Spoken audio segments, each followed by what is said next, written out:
Hello, this is Wyland with the FPV Podcast, where we talk about the FPV community and everything we do with our radio-controlled machines. Before we get into the show, I just want to very quickly touch upon our Patreon giveaway. This is a monthly giveaway that we're going to be doing for our Patreon supporters. So we're going to be giving away a lot of great products. So if you're interested in supporting the podcast and being entered into the giveaway, please go over to fpvpodcast.com. That's fpvpodcast.com. One last thing before we start the FPV podcast, I just want to give a shout out to Mark W., our latest Patreon supporter. We really do appreciate every one of our Patreon supporters. So let's go ahead and get on to the show.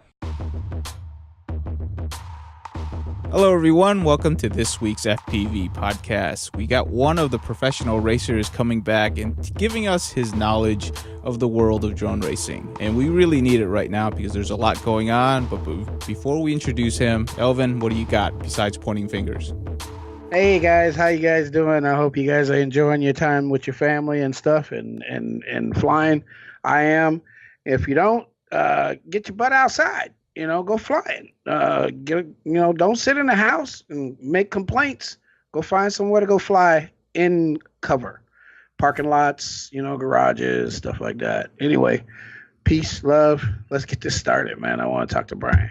Yeah, that's right. We have Brian Morris back. He has done plenty of professional drone racing. He's a beta tester, and he has a lot of knowledge. He's known quite well around the world as somebody who builds some unicorn quads that can do some really special things. So Brian, what's going on, man? Just living the dream. Going to work every day, flying drones at night, on the weekend. I'm here, there, everywhere else. So I got no complaints. Cool, man. All right. Brief introduction, career-wise. Well, I'm Mr. Second Place back in the day. Right. Like second place in Dubai, second place at, was that multi-GP champ first year? I don't know. There's a bunch of second place strung in there. It could be like last place like me. What you complaining about? I know, right? No, it's been a good ride. That's right. For sure. The biggest thing last year was, of course, the DR1 race. Right. That was a month-long trip around the world. We had so much fun. And it was on like regular, I think it was CBS or ABC, I can't remember, but so the whole family and everything got to see it. So that was just awesome. Yes. That's always impressive when people that see you doing something outside, what they know you're passionate about. Oh, yeah. So this is the first drone racing that I know of to be on just normal free access TV. So it is actually really good. So DR1 is definitely a competitor to the Drone Racing League. They have a team format in which they raced, I think, 6 events, and the sixth one was the championship. Is that right, Brian? Yeah, right. We have a series. This year was 2 places in California, 1 in Germany, 2 in Ireland, and then the grand finale was on the Isle of Man. And those are team races, 5 teams. 3 men to each team, 2 guys race, 1 guy pits, and then you swap. And I think there were 5 qualifiers, something like that.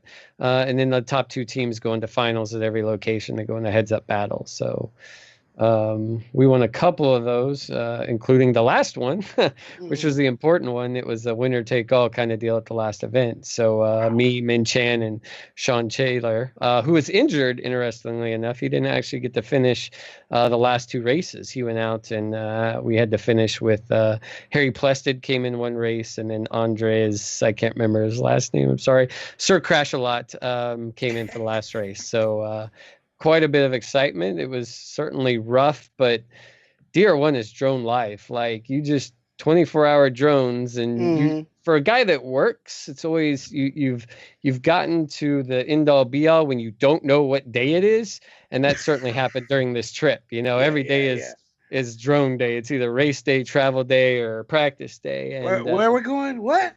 Yeah, exactly. Off to the next race. Okay, all right. So. It's one of those things where it's a little bit different from the DRL because they wanted all 6 races done within a month. So you're basically traveling that entire month. Yeah, it's just drone overload insanity. Where I mean, every day there's a practice day, a race day, and then you have your travel day, and you're Mm-hmm. rebuilding wherever you can fit that in. Wow. So, and sometimes our gear gets shipped. So you might get done racing and ship your gear, and then it shows up right for practice days. So you're running around like mad trying to fix things and get your Mm-hmm. practice in and stuff like that. So, but just an awesome time. I love everyone in DR1 on the track. They're my enemies. But when you see those guys at events, they're your best friends in the world. It's so cool. Well, it all, again, it shows the passion that all of you guys have together. When y'all get to the time to race, it's time to race. Until then, it's what's up, bud. Yeah, it's right. it's good to see you. Good to talk to you about stuff. And I'm sure you a lot of times when you get together with pilots like the ones in DR1, you talk about stuff that is changing. You know what I mean? Oh yeah, for sure. Stuff that's changing in the market. What do you guys like? What do you guys think things are going in what directions? Absolutely. And it's one of those things where DR1 is the only one. Well, actually, they're not the only ones, but they're one of the biggest ones pushing the team race. So what did you think of the team race in which you had 3 pilots, two flying, and then 1 pitting? Did you like the format? Oh, I did like the format. One, team racing is, back in the day when there was a team race, it made me so angry. I'm like, this is the dumbest thing ever. And then I was on a team race, and I'm like, this is amazing. This is the most amazing thing ever. And doing DR1 and DRL both, I certainly prefer the team racing aspect. Just because drone racing as an individual, there's a lot of sitting around. There's a lot of Sure. not having, you have interest in what's going on, but you don't because it doesn't really affect you. In team racing, everything going on affects you. Right. Like either you're flying or your buddy's flying, so you Mm-hmm. care. And if you're down, he's going to help you. If he's down, you're going to help him. Right. And you work together to be stronger. So that team racing format, and the DR1 was interesting. Because some team races are, you have just pilots and just pits, and that's a little rough for to bring in somebody who's good at pitting. They're probably also good at a pilot, and if they're not part of the flying crew, then maybe they don't participate as much, or they're not getting as much fulfillment out of the trip as they can. So this, all members of the team do all jobs team racing, I like. It's very interesting. You have to in a situation like DR1, you have to build, you have to fly, and you have to pit. You have to do all 3 things to stay competitive. So absolutely just overwhelming experience, and the most fun I've had in drone racing. Nice. Awesome. So talk to me a little bit about the pitting. Is that just as stressful as being on the sticks? Because, I mean, when you're flying, you are the man, so you control your own destiny. Yeah. So I remember this race in Germany. Sean's coming into pit. He come in to land, and I pick up his quad. I'm trying to get the battery off. I'm having problems. Chris Garza goes over there and lands. And I'm jacking with the battery, I don't know what happened, but I'm just in full panic mode. Chris Garza takes off, and I'm still holding Sean's quad. And finally, I get the battery go. Garza goes, and then Sean goes. So Sean came in 2 seconds before Garza and left 2 seconds after. And as a team member, you just let your team down. That's a big deal. I cost my friend who is in the lead a position. Now it's Sean versus Garza, and I got my money on Sean all day long. I'm like, well, it's okay, you can catch him, but Sean was not happy about and it was fully justified. Now I'll claim that there is some kind of issue with the quad, and it was 100% my fault. But I take the pits very, very seriously, and there's serious time to mate up. So that's, something that we practice and we go through, and we make sure we have proper procedure when we're doing that, and dedicate a lot of time. Maybe not as glamorous as flying, but every bit as important, and every pilot on the team needs to be really good at it. And you have to know everybody's ship on the team. Yeah. Right? I mean, yeah, exactly. So mine are different than Sean's, or different from Minchin's. You have to pick them up a certain way. I sit there and practice on the optimum way to pick it up. It needs to be facing me. I need to grab it like this. Then I can instantly flip it over, pull the battery, plug the battery, and put it in and set it down. But out there on the line, when one thing goes wrong, you're like, was that this way or that way? So, we practice it many, many times. So it's just second nature to go pick it up, put it down, and get going. Yeah, because it's really easy to put the battery in the wrong spot and throw off the CG for somebody, and then they're screwed, right? Because they're trying to fly something that they're not comfortable with. You know what I mean? So Yeah, exactly. There's a balance there, because we could do these pitch changes in like 5 seconds, but it was really sloppy. And we came to the determination that why don't we take 2 seconds longer and make sure that CG's right, and make sure everything's lined up so the strap doesn't come loose, so the battery doesn't fall off. So that's each team can pick their balance of speed versus, will the quad actually make it to the finish line if I just slam it on here? So. It is. Okay, so talk to me a little bit about Minchin, because the last time I met him, he was a really quiet guy. Fairly young person, right? But super fast. Was there any communication problems with having an international pilot on your team? Yes, it was severely limiting under pressure. Minchin can talk English all day. Until he's in the pits and the battery's not lining up or something like that. I think one of the problems came as I went and clipped a tree and loosened a prop, and I had to just fly back in the pits. I'm like, Minchin, tighten my props, and he gets the wrench out, tightens one prop, and put it down. And I knew that wasn't the right one. I'm like, you need to tighten the prop. You need to tighten the prop. And like, I did. And I'm like, no, you need to tighten the other prop. And after I just gave up, I'm like, okay, well, hopefully he got the right one. I didn't make it halfway out of the track. I fell out of the air. So yeah, it's not his fault. It's communication. Right. And we saw that also, I think International Open, we had Young Rock on our team, who's a mode 1 flyer, and we're mode 2. Right out of the gate, Young Rock breaks both of his quads. And we cannot give him our mode 2 quads to fly. Right. Oh. So besides the language barrier, there's also a how the pilot flies barrier. Because sometimes in a team race, you got to hand your remote over and say, hey, you got to get these laps in. You just need to go fly. Right. So I've said that in the future I will not do a U.S. and international team. And Minchin is an awesome kid, and he was a little roughed up the first couple races. He had some problems with his Futaba and his Crossfire was running PPM. It was super slow. But once we got him to use the Tyrannus and Crossfire, he was an animal, and he was a lot happier. He opened up, and he was acting like a kid, and we had a lot of fun with him. So he's one of the nicest, most awesome kids in FPV, and I certainly enjoyed every minute of my time hanging out with him. Cool. That's definitely nice to hear.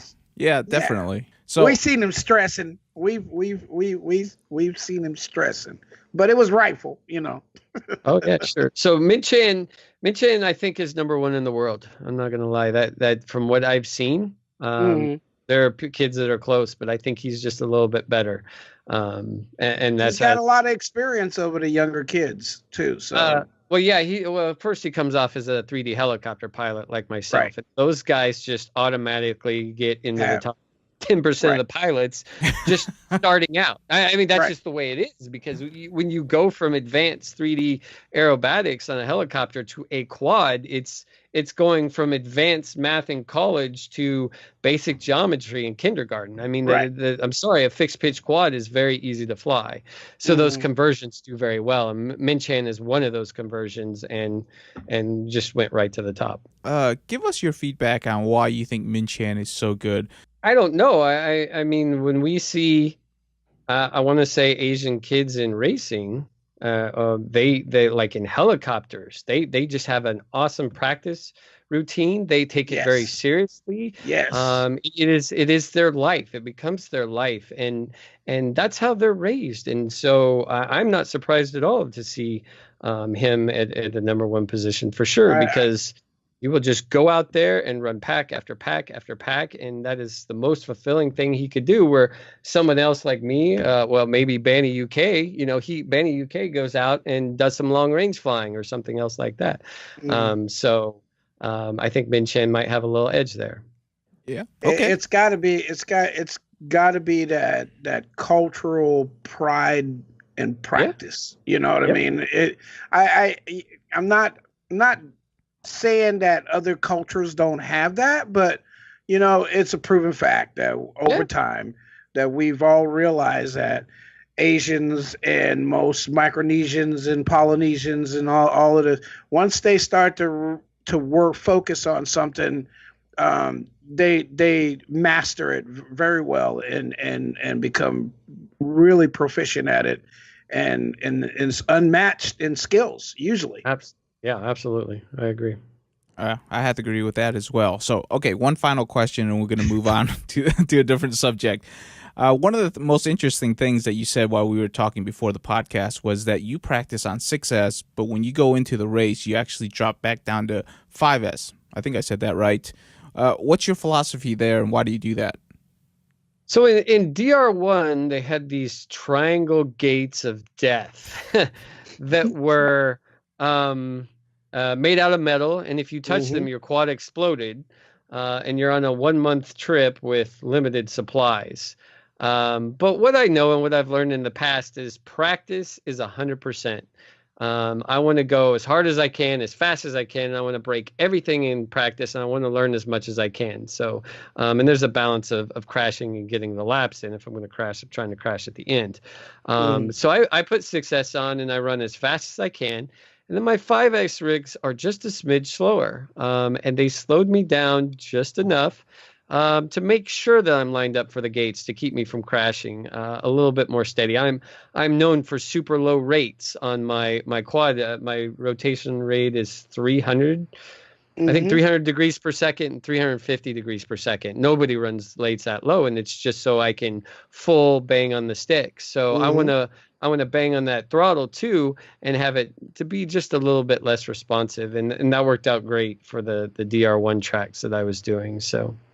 Yeah, that sounds pretty cool. But is there ever a temptation during the race to bump up an extra cell, especially if you're behind or something like that? I didn't need it. This race, a lot of DR1 was survival, not crashing, and finishing. And at no time was my job on the team to run after the fastest guy. My job was to finish and get points. So we had Minchin battling out with Gary in the final, which was absolutely phenomenal. And I'm in a good position, but I don't really need to go any faster. I just need to finish and get points. And that's the strategy I played. So it didn't come up in DR1. Now, certainly in regular racing and multi-GP racing, like we had the Open Grove event this weekend, and everybody in the finals, I think, except for one. Well, no, there was 2 in finals that were running 4S, and everybody else was running 6S. And I guarantee you, if I was in the finals race, I'd have been running 6S for sure, because you had to get the top time. So. Okay, sounds good. Yeah, no, that's a pretty interesting topic. Before we actually get into actually building, which is like one of the topics that we definitely want to get to, one of the things that Brian Morris does is that he gets to beta test a lot of new toys. So we want to catch up with him on what he's beta testing and what he's seeing in terms of product coming out. So one thing that you're working on is that you obviously build some of your own frames, and you're working on a new frame, the Skinny Kid V2. Was that it? Yeah, exactly. So I made some improvements to the arm design. We've got the Mayday canopy. You see those canopies everywhere now. And he's designed one for the Skinny Kid. I was a 3D print guy forever, and all my quads had 3D print on top, and the industry was all carbon top. And with the Skinny Kid, I finally said, you know what? I'm going to make a carbon top, and everybody's going to love it, and they're going to buy it. And what happens? The whole industry flips to 3D printed tops. I know. What the hell? Like, what the hell? Besides the guys that are running top mount batteries, if you're running a bottom mount battery, over half the quads out there are now 3D printed tops. I had frames for the last 3 years for you guys, but they weren't cool or something. I'm not sure. They didn't have spikes and to help out with turtle mode. So, that's what it was. So my stuff has had shark fins on it for years now, and on a 3D printed top, and so now the V2 goes to 2 single piece arms. They're 5mm arms. It's beefier. I think it's more durable. And then you have the option for carbon or a 3D printed top. And I've had some of my specs put into the top and made it the BrainDrain way. I have specifics on how I mount my things, on how my canopy should go on, and where the component locations are. So that's all specific to my canopy. Nice. Yeah. So Skinny Kid, definitely a racer model. Is that a stretch? Yeah, of course. I love my stretches. So that's all I make is stretch frames. And so yeah, it's been a great frame. It had last year, the Skinny Kid had at one time I had the top time on UTTs on all of them. And at one time I had 5 out of 6. And then Mr. Corey Yates went and ruined. Well, I would have had 6 out of 6, but Corey Yates ruined it for me. So thanks a lot, Corey, buddy. But kudos to him. I absolutely enjoy the UTTs and enjoy setting the times and then watching them fall. So it's something to do. It's certainly fun for me. But the Skinny Kid set the fastest lap times in the world on all the UTTs. So it's an amazingly fast frame and a durable frame. It works well. Innovator. And a what? Innovator. Innovator. Oh yeah, sure. I try. It's a score low track time innovator. There we go. Actually, Brian Morris is probably one of the OGs when it comes to Stretch X frames. Are you still feeling the same way about it? This is the proven way to go, or is there other ways to do things? Well, obviously, I mean, there's really three designs. You got the X, you got the Squish, you got the Stretch. And Bitmata comes over here and wins. It was an International Open. Sebring. He wins Sebring with a squished X. Yeah. 300 gram Squish X. Are you kidding me? So at the end of the day, frame design and winning is I don't know that your frame is now holding you back. In the old days, maybe it was a factor, but now if you've got a semi-skinny frame, and each one flies different. I love the Stretch, and Thomas loves the Squish, and Fluffy loves an X. Right. And so, if all those people out there switching your frame is may or may not make you faster, you should definitely try all of them and see which one fits your flying style. But when I say try, some people go out and try for one flight and say, you know what, this isn't me. That's right. Not trying. Yeah. I have a minimum 2-week trial period on anything new. 2 weeks. I go out every day for 2 weeks. I convert to it fully. I try to make that the only thing I fly. And then after 2 weeks, I go back and fly what I was flying before. I see the difference. Like, oh, I like this better. Or, you know what? I've done things like this before where I go back to my old quad and I'm like, I am just instantly at home. This just feels like I'm not fighting it anymore. So it's certainly something that if you've got the means, it's worth trying every different size or type of frame and see which one fits your style. That is a very good suggestion right there. Although for some of you might want to try like a month because Brian flies a ton. Right. Well, I mean, at least try 2 weekends. I mean, Yeah, there you go. That's one of the things I get frustrated about, because you make suggestions to pilots or you make suggestions about something, and you can see where it's a possibility to help, but because somebody's been getting along a certain way by themselves or they're used to doing it a certain way, they just follow that way, and not always is the best way to do things. So like I always tell guys, go out. Like I got a guy who he doesn't like bottom out. He won't. Yeah, he just doesn't like it. And he tried to make all the kind of excuses, about why and this. And I'm just like, just say you just don't like it, and he was like trying to explain why. And I'm like, but that's normal what you get when you fly a top mount, or that's normal for a bottom mount. Yeah. What happens is as you become a better pilot, you can learn to fly each ship as it's meant to be flown. That's what happens, right? Yep. I mean, as you become a better pilot, you recognize like on the first lap how a ship flies, and then you can tune into that. And by the second lap, you're on par with everybody else that's been flying for a while, that their ships. Yeah, absolutely. Definitely. So let's go ahead and move on. Talk to me about the OSD boards from Raceflight. I know you've been testing those. What have you been trying to improve upon with those? Well, it's just a matter of getting everything programmed. The biggest thing I'm after is cell voltage. We find that people are switching quads or battery sizes. We have 4, 5, and 6 cell. And even in the team race, you might have one pilot with 4 cell. Well, what's his battery top out at? Does it? I think it's 16.8. What about a 5 cell? Okay, that's shoot. I can't even think of it off the top of my head. And 6 cells 21. So one thing I'm really pushing for is individual cell voltage. If you plug in a 6 cell and your OSD shows 4.2. Mm-hmm.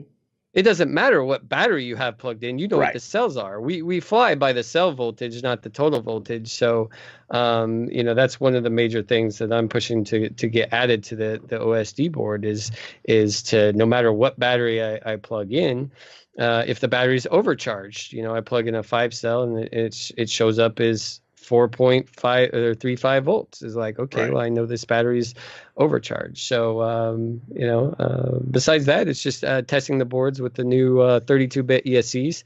Kind of release those together. You've got the Bolt 32 and the Spark 32. And the Spark 32 is what I'm really excited about because it's a 20 by 20 mount, and it does 6S at I don't know how many amps. So I'm going to build that in to be a beast of a quad. I like my lightweight, so I can build my frame about a 20 by 20 stack, and put the Spark 32 and millivolt on it, OSD, the millivolt OSD, and just go crazy. Just go crazy. How light do you think you can go? Like right now, 5-inch quad, how light can you go bare bones? Well, light, we build 220 grams. I have a frame, the Twig. It's not well known. It's a single plate 3mm quad. Right. Actually, it can get down to 210 ish for weights. Now, not with I think if I put this board in there and these motors in there, I'm going to push it back up to 230, 240. But what I learned last year after all my travels and research and everything is weight doesn't win races. You can't take up enough weight off your quad to make up for motor choice. And that's what my big journey was. And at the end of the year, I ended up with 2206, 2450 kV motors as my go-to motor for multi-GP racing to make 2 minutes. What I found is the 2205s and 2204s, while they were good in the corners, and they fly awesome. Nothing flies better than a 220, 230 gram quad. They cannot make up for their lack of power that the motors are putting out in the straights. And I lost a couple events around here because I took a 220 gram quad. Now Raceflight, now I guess Flight 1 has made improvements in their motors. The 22, they have a 2205, 2600 kV. They're telling me it will do it. So I need to test that out. But the most important thing you as a racer can do, the biggest decision you make is what motors you put on your quad.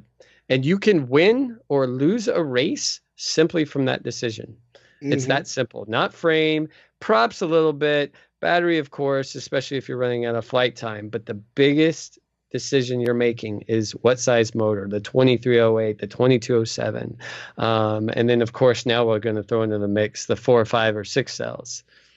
And that gets way more complicated. Now, right now, you are doing, a showdown of motors for 6 cell? So what kind of feedback can you give us on that? So round 1 was really ugly. As I sit there and push motors, I took my ultimate 4-cell quad that I did all my research on that I came to the end of the year. This is my best quad. It's 270, 280 grams, ready to fly, and I just am awesome with it. I do the best. And I took it up against Emax 1600 kV, Pyroflip 1722 kV, and Raceflight 1800 kV. And we talk 6S. We're trying to push 6S as opposed to 4S. So 6S is more efficient because it pulls less amps, and amps equal heat. Right. and heat equals losses. So if there are nothing else going on, we should, in theory, get more flight time. I'd like to be able to quantify to you how much more flight time that we get because of Right. the efficiency. I haven't got there yet. But in this shootout, to make it really simple, we ran all the quads, and I broke it down to watts per lap. And that's the amount of watts I took out of my battery in each lap that I went around. So the 4-cell went around, and it took 950 watts per lap. The Emax took 1,214 watts per lap. All of a sudden, 6S is not more efficient. Not only was it not more efficient, I used a hell of a lot more power. My lap time on the 4-cell was 78.3, and the lap time on the Emax 6S was 78.42, 12 tenths of a second. Yet I used almost 300 watts flat per lap more. That's a lot. That's carrying a lot of weight, though. Yeah. So the reason that is the all up weight, I believe weight does play a pretty good factor here, was 477 grams on that X Nova 4-cell, and it was 550 grams on the 6-cell setup ready to fly. In a true test, and I think Joshua Bardwell did one, and he kind of ran into the same problem I did, is they were not testing equal setups, where I needed a 1,000 6-cell 1,000 battery to equal my 4-cell 1,500, and I also need 2206 1,600, 1,700 kV motors that would match my 2206, 2,400 kVs. I guess the number would be, 1,667. So I need to fix the weight issue, and that's kind of what I'm working on for round 2. All the manufacturers came back with lighter motors, and so I'm going to be building, again, lighter quads and try to get some of those 1,000 milliamp batteries and go at the testing again and see if I can get better results. Well, when I first got accepted to Team Pulse, right? They asked me what if I was going to run a 6S quad, what battery did I want? And I said I want a 6S 1000 because it should be about the same weight as a 4S 1350. And really, I told them, I said, at this time, really, we're running the wrong battery for this size ship anyway. I mean, we're running a smaller battery, trying to get more out of a smaller battery when we should be running a bigger battery and using that more efficiently, which is what I've come to now, is why I run a 1,500 on where I used to run a 1350. I tend to have less issues with power and sag running a 1,500, but that's not why we're here. We're talking about 6S. So I was just talking about that's the battery that I wanted to run originally for 6S on a quad that we run today. So Absolutely. So right now for trial number 2, are you trying to get a 4S and a 6S setup with an all-up weight that's very similar? Is that the goal for the second trial? Yeah, exactly. So my X Nova is 477 grams. So one, I need to build a 6S that's 477 grams is my target. And 2, I need to get it to use less watts per lap than my 4-cell setup by kV. I manipulate that by kV and prop and possibly throttle curves. And I want the time to be exactly the same. Like this test, my average was 12 tenths of a second within each other. So that's some damn good data right there. So I'll repeat the test and then see what my watts per lap are. Unfortunately, I think I'm not sure that 6S will make up for its extra. It's more efficient, but the problem is it's also more efficient at applying power to the air. When a 4S stabilizes, it can only spin up the motor so fast. And even though I lower the kV on the 6S to make it exactly the same numerical wise, it still stabilizes quicker, which means it's going to pull more amps from the battery. Even though it technically can't spin any more RPM, it will stabilize better and it will use more power. So I may never actually get it to be more efficient. It may actually only be less efficient, but I'll tell you, it flies better. It's more locked in as you're in the track. I mean, they can stabilize and lock in much better. But nothing is free in electricity, so that power comes from somewhere. Yeah, well, you actually have more RPMs to stabilize, right? I mean, that's really what it comes down to. Well, it's not more RPMs because I'm using an exact equivalent motor. RPM wise, like the 2400 kV is equal to a 1600 kV 6S. So I take my 6S 1600 kV, and RPM wise, it's exactly the same. But when my left motor drops, it spins up faster because the 6S sags less. It doesn't have to pull as many amps from the battery. So it can effectively deliver more watts to the air. So that's actually the problem with 6S. It's more efficient at putting power to the air, which means it's less efficient power-wise because it's sucking more power to stay in the air. Or to stabilize better. So maybe lowering your PIDs or something, and that's something I need to play with, is actually I need to lower the PIDs and get it to be a little bit looser so it uses less power and becomes more efficient. And this is why we have so many tuning nerds out there, is because there's so many variables to actually think of that even just talking about it kind of spins your head and you're like, you can't win. Yeah, exactly. Yeah. But I mean, there's a lot of guys that don't really do testing. I mean, that's what Brian is doing, and you're not going to find that out unless you actually do it.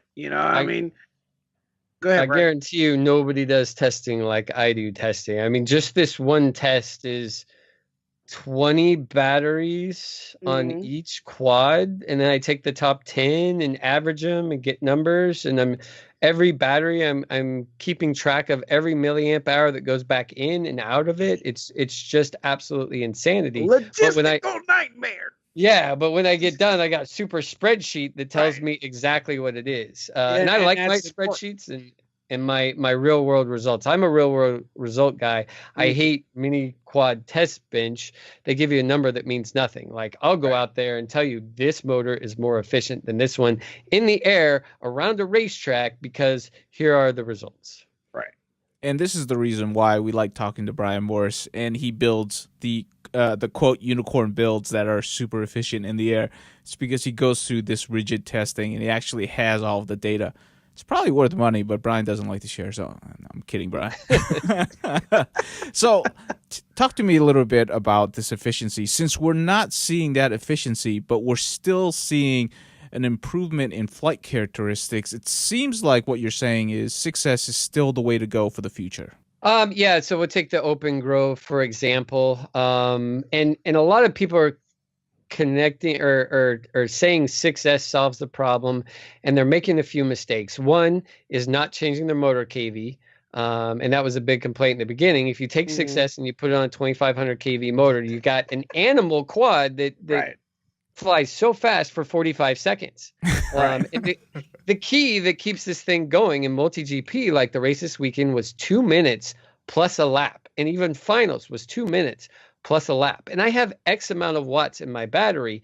And when you compare battery size of 6S, now most guys, I think, were running a 1250 6 cell, which is equal to an 18 and almost 1900. I don't have the exact number in front of me, but that's maybe an 1850 4 cell.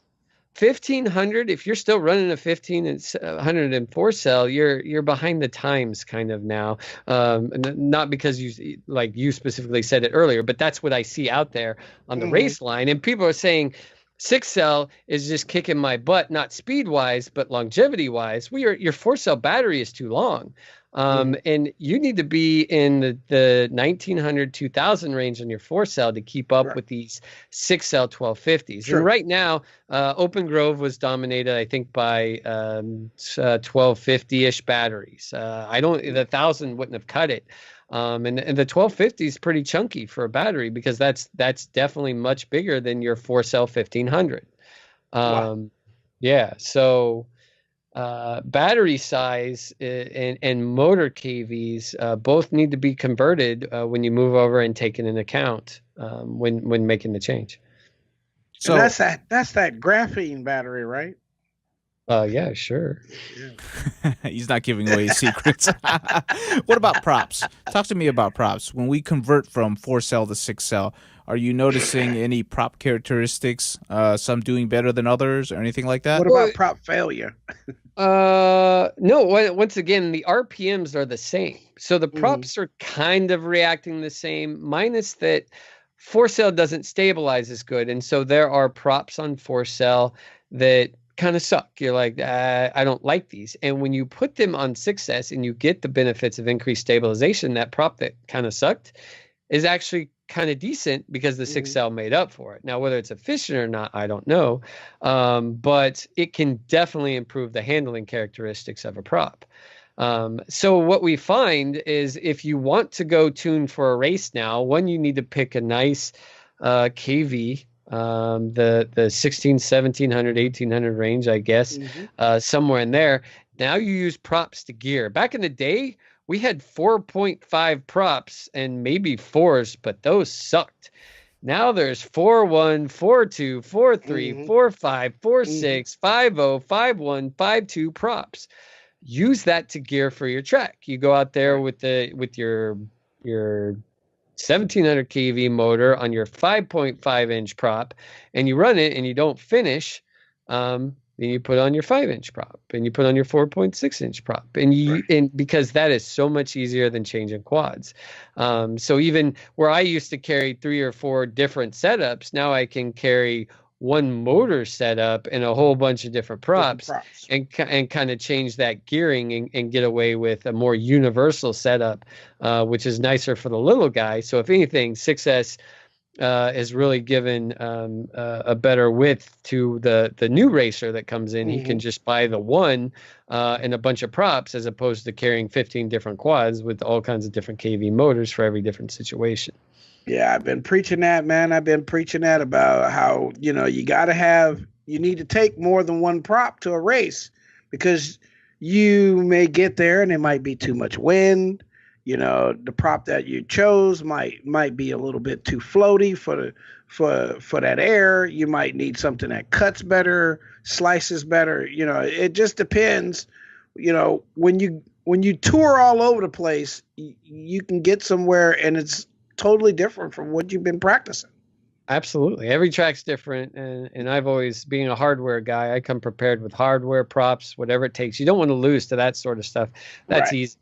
You have the right thing and you've got your advantage over the guys that don't. It just makes your job easier. So right. That's pretty interesting talk about prop sizes and how it can affect the race. That's actually something that, for as much as we talk about drone racing here on this podcast, you actually don't hear a lot of people talking about. So it's actually a very interesting topic, and we might have to dive into that a little bit deeper later on. I mean, there is guys that they talk about the props, and they talk about what prop does what and what's better for other things. But I don't think that a lot of people listen, as well as the information that's being handed to them. I think a lot of pilots still buy a lot of stuff on the hype train. We see it every week. You know what I mean? Like I said earlier, guys are telling you, oh, I don't want to spend no money, but some new gold motors come out, or some white or purple or whatever the hell it is. Next week, comes out and they go, oh God, I just had to get them. And you go, well, what's the difference between these and those? And they go, these are just faster. Right. And that don't mean nothing. You know what I mean? Yeah, absolutely. That doesn't mean nothing to no one else, but you. And I find it's a lot of preference stuff, whatever I feel that is going to make me, I put a spoiler on my car so I can go faster in the corner, not faster on the straightaways. Those are the things that I laugh about. Hey, you know what? At the end of the day, if it makes you happy, that's great. But if you do want to go fast around the track, you're going to have to do what Brian Morris is doing, which is collect a lot of data and really hone in on what you like, because every pilot's a little bit different. What Brian Morris likes on his quad might not be what you like on your quad in order to go fast. So, but absolutely. But at the end of the day, though, he does collect some great data. So, if you see Brian Morris around, you might want to jab him a little bit and get him to, give you some of that dirt. Hey, all I can tell you is he's hard to beat for a damn reason. You know what I mean? All right. He's there's a few guys on this planet that I would go to sit and listen to talk about racing, and it's Brian and Sean Taylor. Those two guys, I'll sit in the class behind and sit like this. Yes. Cool. Let me write that down. Yeah, we'll talk your ear off too. These are the guys that I know that have done the math, done the homework, put the time in, and it shows. Consistency in the top 10, top 20 pilots of the world. I mean, you just can't beat these guys over time. Over time. Well, there we go. The old guys, they still can teach. It's the Tom Petty of the racing world. That's all. Anyways. They're Mario Andretti. That's me. That's Mario Andretti. Okay, we're going to F1 now. Okay, I'm old. Man. Okay, Brian, this is where we're going to ask you to loosen your tongue a little bit and give us some tips for some of these guys. So for anybody who's just coming into the drone racing world and wants to, start off in 4S, what suggestions would you have for them, to build a pretty optimal quad to, last them an entire season? Well, one is we've got the interesting things of these pre-builts that are coming along, and the learning curve is quite steep. And when I think of pilots coming in, it's really rough coming in because you have to solder this, and in fact, one of my friends here bought a quad for me, and I don't know if he still has it flying to this day, because it's rough. It's rough for a new guy to come in and figure it out. So a couple interesting things that just happened is the Emax Hawk 5, the ready to fly quad for $250. Everything is there. I guess you have to get the goggles and the transmitter, but as far as building a quad, you take it out of the box and in 5 minutes you're racing. And you have I think the TBS Oblivion also was released at maybe $300 for it.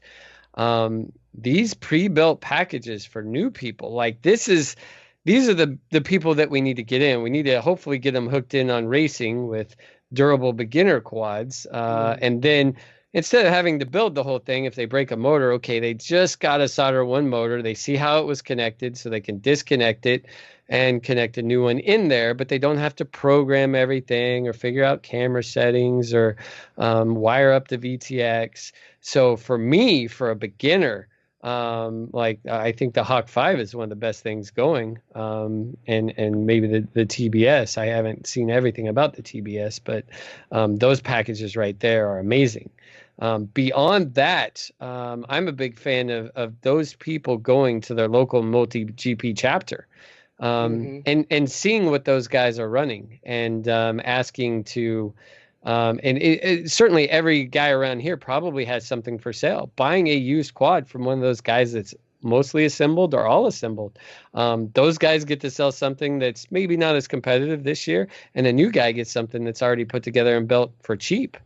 Right. So to me, new people who are interested in racing should definitely be checking out their local multi-GP club, and then talking to the guys there. And so I could sell them a Skinny Kid and Race Flight, or Flight One as it's called now, boards and stuff like that. But if there's nobody in their area to help them, they might struggle with them. So I always tell people, if the guys at your club, they run Beta Flight, you get a Beta Flight board. You run what they do so you can get support. Now, something like, I'm an internet support kind of guy, so I don't have a problem. I go on YouTube and I look up anything. And in that case, you can buy, whatever you like, and deal with it that way. So for new people, that's kind of how I like to go about it. All right. Well, the good bonus is that things are not like it used to be. They're a lot easier to get to collage stuff together. You know what I mean? Before, it would take more of a month to build a quad many years ago. Well, you had to buy from, I mean, I remember buying 6 different stores to put one quad together. Yep. Now you can go to one store and get everything. It's so much better. Yeah, we had to go to Hobby Wireless if we wanted VTXs, this place and that place and this. And man, it was, if you wanted something, for long range, you had to go to FPV Model. And man, absolutely. It was just crazy, but things have changed. There's more readily available stuff on the market today, especially like with Raceflight and all of these companies building their own products now too. So it's great in that aspect that there's so many options that can follow. You know what I mean? Like Raceflight, if you buy a Raceflight Revo V3, you can buy a Spark 4-in-1 ESC to go with it. You know what I mean? Oh yeah, and everything just kind of follows in place. Yeah, those are really nice. The Flight 1, as it's now called, the Raceflight name is actually gone, and it's called Flight 1. But their products, the Revo and Bolts, I remember before DR1, me and Christy sat down and soldered up 10 of these things, and there's 10 wires that go in between them. We made a little assembly line, and now they come with a cable. Like after the event's over, you know how long it takes to wire up this? It's click, click. Right. And you put it in there, you solder on your motors, you solder on your VTX and your receiver, and you go fly. I mean, it takes 30 minutes to build a quad these days, something like that from nothing. I mean, we slam them together so fast. So it's so much easier now that things are starting to go together. And even the new OSD boards that we have connectors for everything. There's a connector that goes to your VTX. There's a connector that goes to your camera. I think there's a connector that goes to your RX.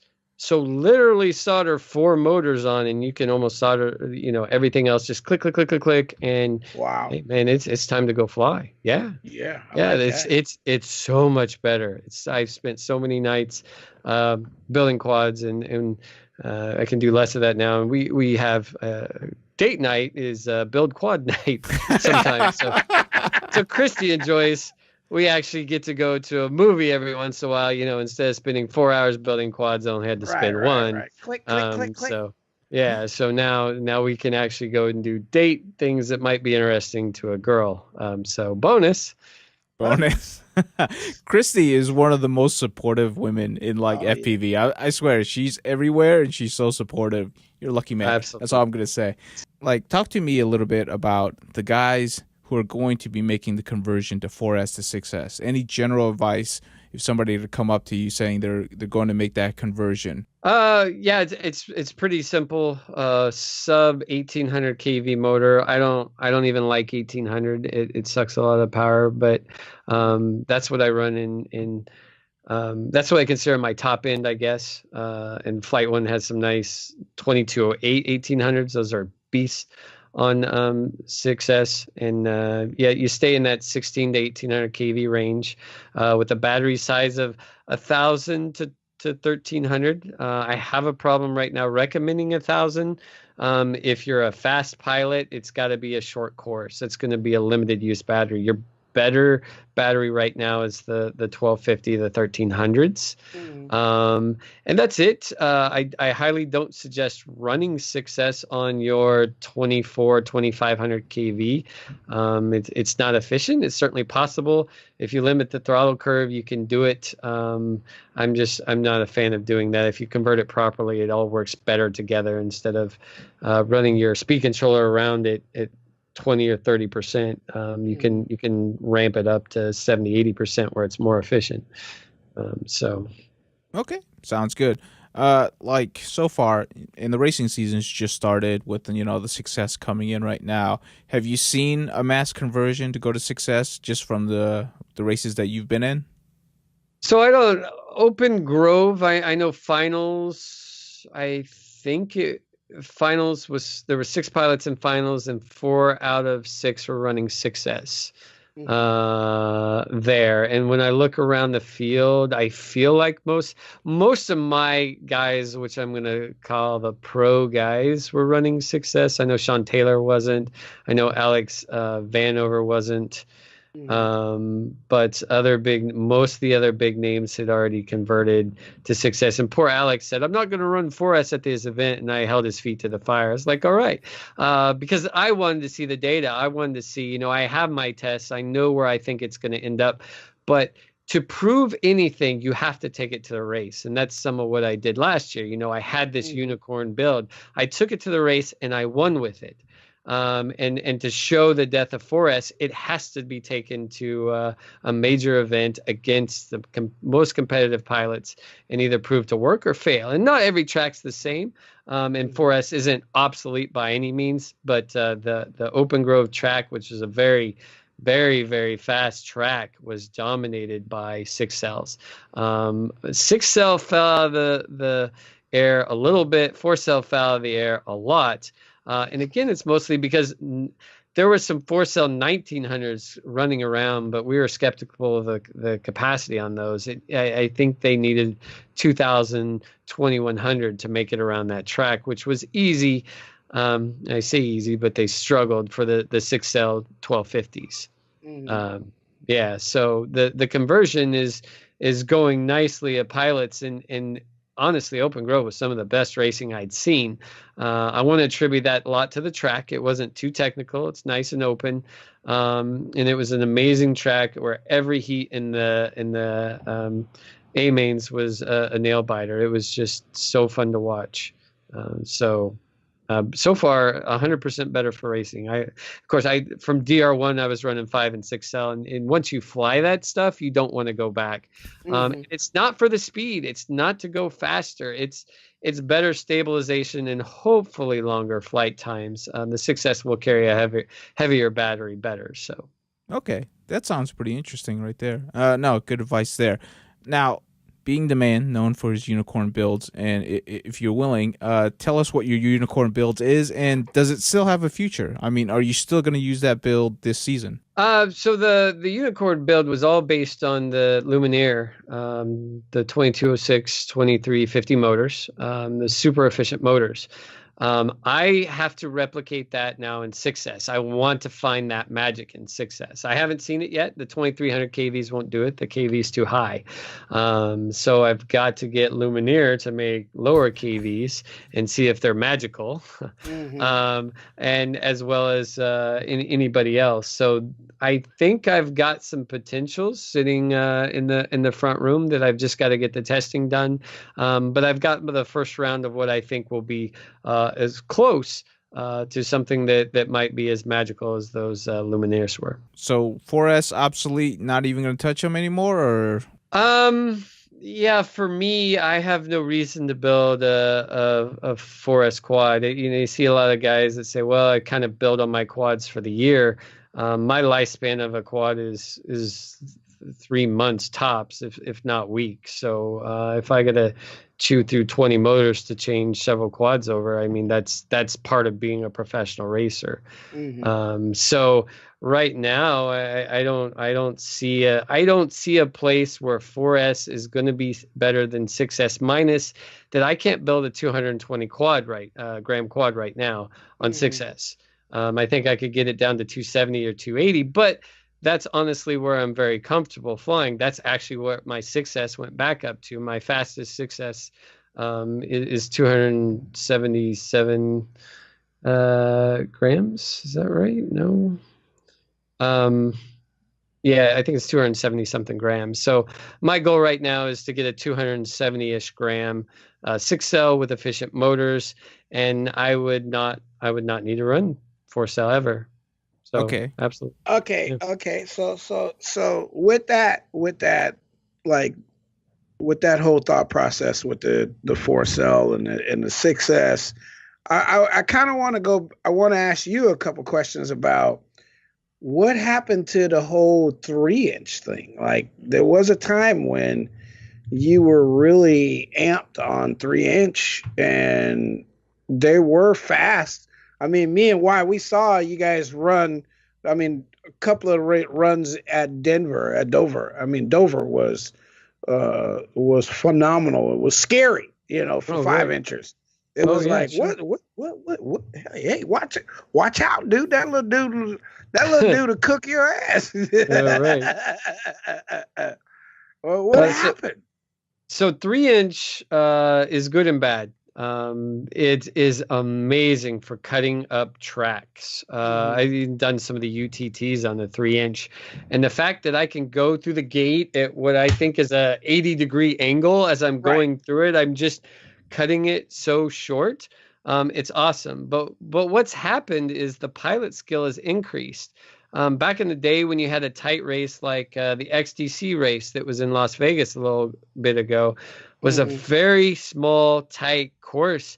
And pilots these days are able to navigate it on a 5-inch.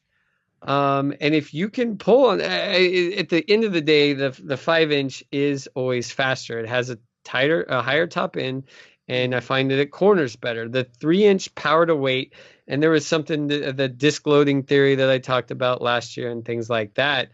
For that 3-inch to make it into disc loading theory, I think it has to weigh 80 grams, right? Really? Minus the battery. Yeah, we're at like 100. I think I've seen them as low as 105 and maybe at 120 grams. The damn thing needs to weigh 80 grams to have the same corner feel as a 5-inch, and I just can't get there. So one, I love the big deal. I love flying and playing with it. But if there are 5-inch quads capable of running the course, that's going to be the most competitive quad. That's just how it is. Ouch. Oh, well, actually, I think you just bummed out like, I don't know, 50% of Like Tennessee. 50%, yeah. Well, there's a lot of people like 3-inch. There's spec racing. The Flight One has the big deal spec racer. I love the 3-inch for spec racing. If everybody's running a 3-inch, I want to run the 3-inch and go crazy out there. You know, sub 250 grams. Go out there, beat the snot out of it all day long. Never break anything. You can't have more fun than you can have with a bunch of friends and a bunch of 3S's. That is just an awesome place to be. You hit the grass and you just tumble. Yeah, exactly. They're so light. It's so much fun. Having said all that, last question, and then we can go on to the last subject. Does that mean like 5S batteries are kind of in no man's land? So I spent a lot of time when they were trying to move multi-GP, these guys would say, let's go 5S. And that just triggered me. I was just like, oh my gosh, if one more person says 5-inch, I'm going to burn this place down, or 5S. Because everything that's capable of running 5S is kind of capable of running 6S. And that's not particularly true. It really, the truth is, if you're capable of running 4S, you can run 5S, but not necessarily 6S. But everything that I deal with, at least from Flight One, Race Flight, whatever, is 6S capable. All our stuff is 6S capable. So I want to go right to the limit of 6S. And in helicopters, the numbers were 6 and 12S. 10S and 5S were kind of a thing, but they never caught on. But 6S and 12S were always very popular. And 8S didn't catch on either. Yeah, exactly. Like, so in 6S, we have these. We're actually running helicopter batteries. These Pulse 1250s were made for some Goblin or something like that helicopter. Yep. They're easy to get, and there's a ton of them because they share with something else. The Goblin 300, whatever it is. So if you want to talk battery design, and in my testing of batteries, small cells suck. They are terrible. They puff and they can't put out the amps. So the next question for testing that I need to do is a 1250 6S versus a 1000 6S. And that's kind of why I'm shining away from the 1250 6S or the 1000, is because now I have a 1000 cell competing against a 1250 cell. And I just find those smaller cells don't do as well. But then when we add 5-cell back in the mix, now I run equal wise. That is a 5-cell 1200, a 5-cell 1300. That I can throw in there to equal a 4-cell 1500. I guess it's a 5-cell 1440. So cell wise, instead of going, I was running a 4-cell 1500. How about I just step up to a 5-cell 1500? I've got more capacity. I didn't go down in cell size, but I'm pulling less amps on my 5-cell setup. And that's actually a very valid argument for running 5-cell, and 5-cell might actually be the sweet spot in the testing. I may do all this testing on 6-cell and come full circle and say, you know what, after bashing 5-cell, but it was a limit that I was bashing, not 5-cell itself, but remove the limit or give me a 6S limit. So I believe now there is 0 limit, and now that there's no limit, I'm absolutely happy to talk about 5-cell and its advantages, because I believe battery-wise, it could have a very distinct advantage over running a 6-cell. So that I think we're in the 2,000 to 1,900 kV range. I'm going to say 1,900 to 2,100 kV motor, and a 5-cell 1550 is a real solid performer. That's going to be close to the 6-cell setup, maybe a little bit less stabilization, but maybe a little bit more efficient, and the batteries are going to handle that power better. So that's big on my radar to test, is that setup right there.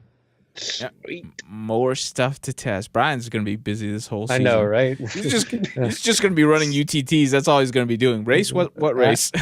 Yeah, exactly. I mean, five is one of the reasons why the Audi Quattro was such a big hit in the race scene. Right? They came up with a car that was just inside of the size range and a 5-cylinder car, and it was the sweet spot because of just what Brian is talking about. It delivered the right amount of power with the right amount of acceleration and in the weight category, you know, and that's pretty good thought process there, Brian.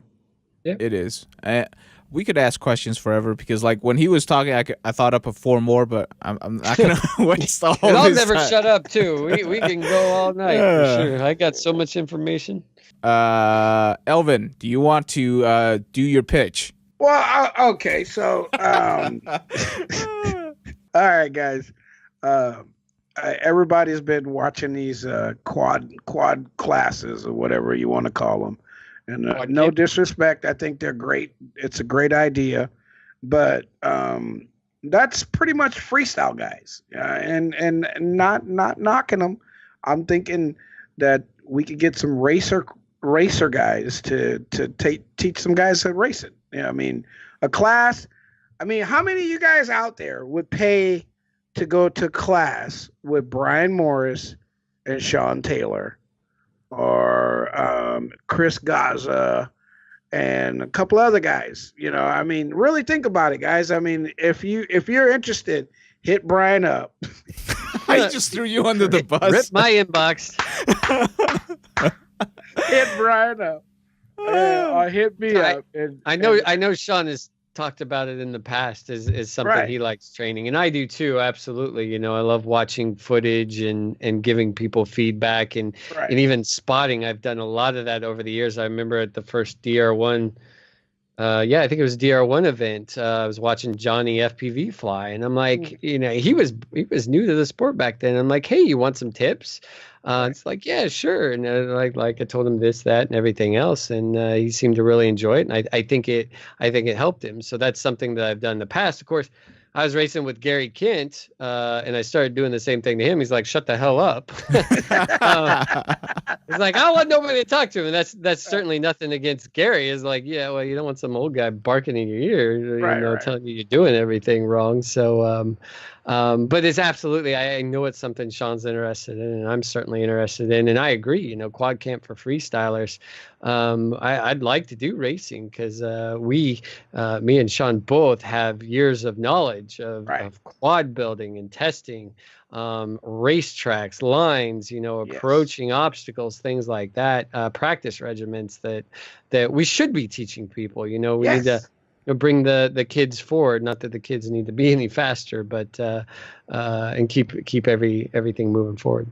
Yeah, I mean, you know, it's it's a lot to learn, and when you have proper guidance, you can maneuver a little faster than the guys that don't, right? I mean, Oh yeah, I wish I had that. I had to figure out everything on my own. It's a right. beating. It's just like, well, what do I take to this event? I don't know. I take my whole house. And pro tip for you guys out there, you always take your girlfriend on an event and you give her 1/3 of her suitcase, and then you get the other 2/3 for your quad stuff. It works out wonderfully. Then you have everything you need. Now, she's going to be unhappy the entire time because she doesn't have 4 pairs of shoes and 16 shirts, but I promise you, she didn't need them. And you needed those 16 other quads that you didn't fly and the extra 15 motors that you didn't use just in case you accidentally crashed and dinged one of your babies. And you'll be sleeping by yourself. Yeah, right.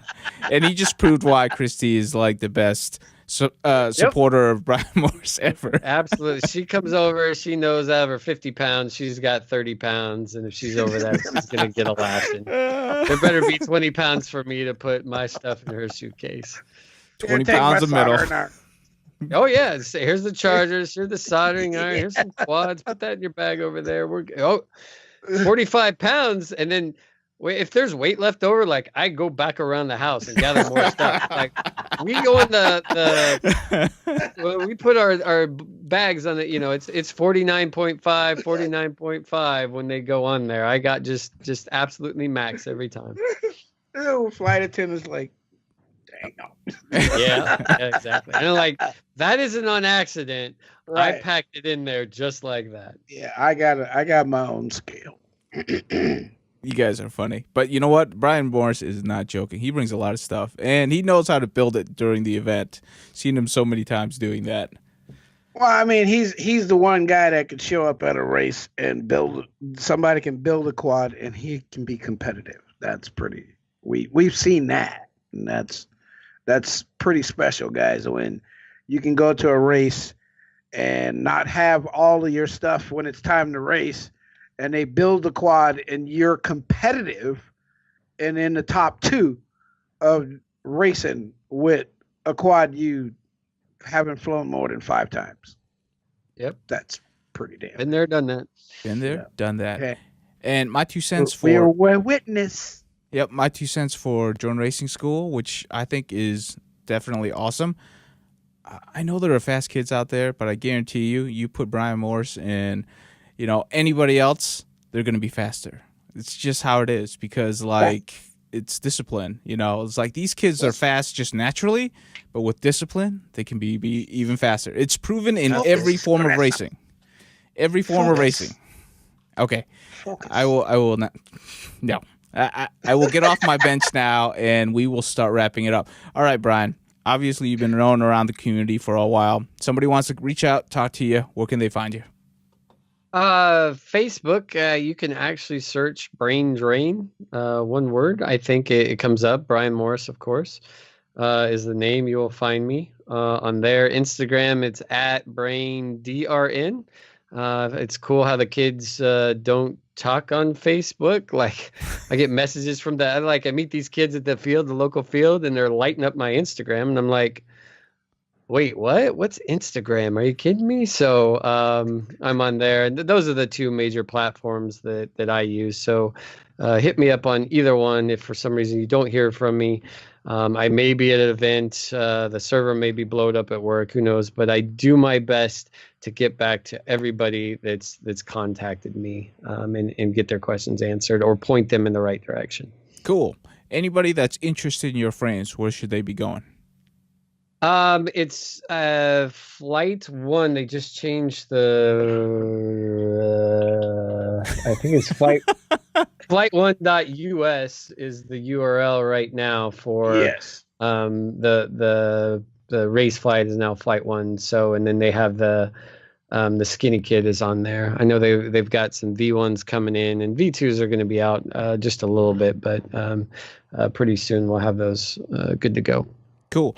If you're looking for a racing frame that's squared away, built by somebody who does a ton of testing, definitely check out Brian Morris's frame. It's not just some guy with CAD. He actually builds these things to go around the track really fast and somewhat durable. He is a weight weenie, so I'm not saying it's the most durable.